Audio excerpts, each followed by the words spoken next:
So welcome to this BMA video on a very live issue relating to raw materials. I'm very pleased to be joined today by two members, Jason and John. First question, could I ask you to introduce yourselves, who you are, what your company does, and what products you make here in the UK. So can I start with you first, John? Yeah, certainly.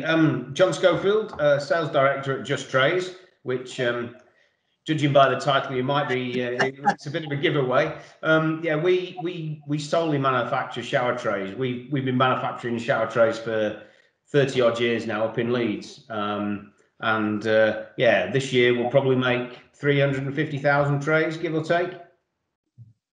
And Jason? Yeah, Jason Parker, Managing Director of Thomas Dudley Limited.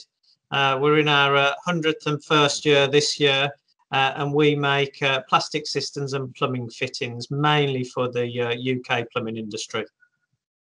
And as I said, we're here today to discuss a really live issue which is affecting not just yourselves, but several other manufacturers within BMA's membership as well. And that's around raw material, both availability and price. What are you experiencing at the moment? John, let's start with you. Yeah, sorry. Well, I'm sure Jason will be able to echo these, but when we came back, when the market came back, and there was the whole issue around freight costs. As a genuine manufacturer in the UK, we thought we dodged a bullet in terms of additional costs and so on. But as the year progressed last year, there are certain elements within raw materials, particularly styrene, from our perspective, which goes into the resin, which helps build the stone resin, which goes into the trays, but also has an impact on the skins, and also the skins that we use for panel and what we call high intensity polystyrene. So packaging as well, and effectively you had a perfect storm whereby within the global environment, the demand for styrene was increasing significantly, primarily not only in Europe because of the demand that we saw, but also from an Asian perspective as well. But at the same time, you had a big lump of the capacity lost from a production process, because in the southern states of America, where some of the factories are, they had the worst winter they'd had in a generation. So that was affecting their ability to produce and also ship. But in addition to that, one of the factories in Europe had a fire. So you had this perfect storm whereby from a styrene perspective, capacity was low, demand was high. That immediately drives prices, but also availability as well.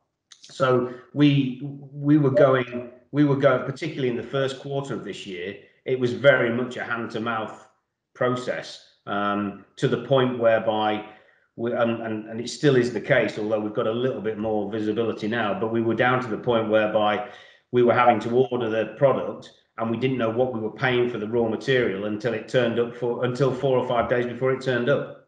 So, Jason, I can see you nodding there. Is this a similar situation, a very different product category at Thomas Dudley? Yeah, I can certainly echo some of those thoughts. We mainly buy polystyrene and polypropylene. Since the beginning of the year, we've seen a 75% increase. And to be really blunt, the European manufacturers, where it's all made, found it easier to supply customers in Europe than the UK because of the additional paperwork, first of all, with Brexit. Then there was the coronavirus, and obviously certain borders were closed. There's none in Europe. So instead of having a driver quarantine and all the issues associated with that, again, it went to Europe. And I've never traded like this before. We're placing an order for material in the middle of the month, and then the beginning of the following month, the suppliers coming back to us, one, telling us whether they've got material available, and two, telling us what the price is. So in some cases, we buy material and we don't actually know what the price is. Now, we have a right to reject at that point, but it's quite a strange way of trading. And I think the final thing that we've noticed is that the UK's bounced back quite quickly. Obviously, we've got the vaccine rolled out quickly, and business is good in the UK generally. That's not the case in other parts of the world. And we've certainly seen the effects that other parts of the world still being on lockdown or huge restrictions is hampering their ability to manufacture and then supply to us. Okay, so a real kind of cocktail of issues then. What do you think the root causes are behind some of these issues? Because there is a real spike in demand within the home improvement market in the UK, but it can't all be demand-led issues. Jason, what do you think the real underlying kind of root causes of this issue around raw materials is? I think a lot of it is due to the plants have not been making. Generally, these plants run very efficiently because of interruptions in manufacturing, because of coronavirus, etc. That's caused big disruption, and therefore the ability to supply, because they can't increase production by 50%. They've got no headroom. So once they've turned the plant off, basically that product never gets back into the marketplace. And ultimately, I think we saw it with the Suez Canal, and the best way to describe it is the world is out of sync. We live in a connected world, very global, and we rely on A, B, and C happening before we do D. And that's worked really well for some time. The trouble is, at the moment, we want D to happen, and we haven't done B or something. And generally, I would say the world is out of sync. John, do you share those views? And if so, what do you think the path back to some sense of normalcy is? No, Jason's absolutely right. And the only element that we don't know, and we've got to be careful with, but the problem with pricing and availability, particularly pricing, is obviously it always goes up considerably quicker than it comes down. And that's where I'll come back to your point earlier, but that's where the challenge is for our customers as well, because whilst we can very quickly justify and show the evidence of why prices are having to increase, those prices coming down, it's a very different story. It will be a very long and drawn out story. Well, we all see it with petrol. We all see it, something that's close to our hearts. But no, in terms of what Jason was saying about things being out of kilter, it's absolutely right. And we within the construction products industry have been very, very fortunate that our industry has been able to pick up so quickly and so rapidly.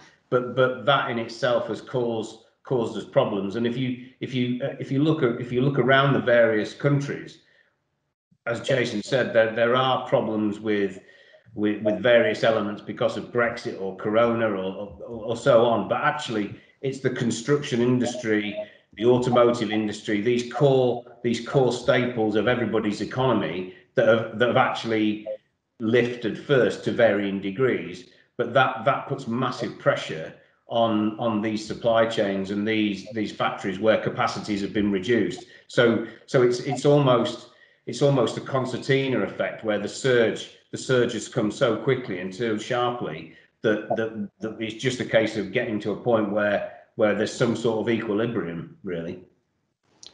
Of course, as a trade organisation, we can't talk about things like prices in any form of detail because of competition law, and rightly so. Having said that, what do you think that collectively, as a sector, and both in consultation with our customers, we can do to start to address some of these issues? As I say, we can't talk about price, but perhaps just in terms of communication. John, I think the customers are very well educated now, and that's a good thing. So when it comes to having these conversations, it's about education. So awareness, such as what we're doing today, some of the information that I've distributed to the customer, and I'm sure Jason's done exactly the same.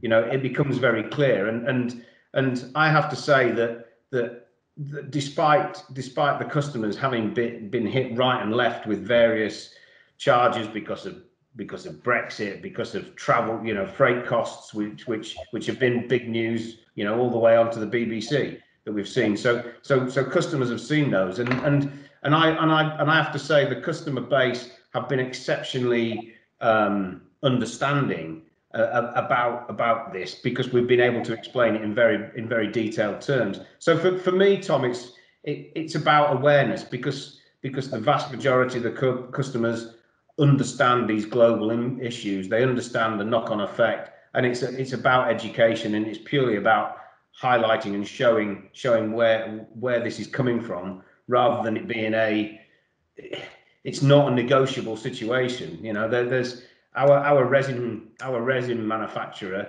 I think, has had something like 30 force majeure price increases forced upon them, and that's well documented. So it's very easy for them to explain through the chain, and we just have to do exactly the same. So keeping the information flowing. Anything else, Jason, to add to that? No, I think John's absolutely right. Customers are they're surprised if you don't send them a letter, I think, or ask for a price increase, to be honest. And a lot of bear in mind, a lot of the customers actually buy from a multitude of manufacturers. So and all manufacturers are going back with exactly the same story: Brexit, freight costs, raw material increases. Yeah, I think the question is what's next, because I think all of these increases is going to have an impact on inflation. Then inflation generally will have an impact on wages. So we might have to go back to people about wage increases then. So I think we're only at the start of this, and there's obviously more to come over the next couple of years. I think. Sorry, Tom. Sorry, I was just going to say that in our benefit, or to our advantage, should I say, these issues are impacting right across the economy and also across the globe. So we are benefiting in that communication piece, because it is on the national news, because it's on the 6 o'clock news at night, and we're seeing the issues with freight, we're seeing the issues with Brexit, we're seeing the issues with raw material, and from our perspective, in terms of delivering that communication and having that conversation, that all that noise and all that rhetoric helps. As you say, as Jason says, what's next? But after the last 18 months, it's a brave man to predict anything these days. Well, we keep an eye on the Bank of England forecast and a lot of the other macroeconomic forecasting that goes on, and obviously report that out to our members. But yeah, it's very definitely a period of turmoil in the global economy, and we need to kind of watch and communicate all the way through that together. So thanks very much for joining me this afternoon, gentlemen, and look forward to seeing you again, hopefully at a physical meeting in the near future. Thanks ever so much, Tom. Cheers, Good Tom. to see you. Cheers, Jason.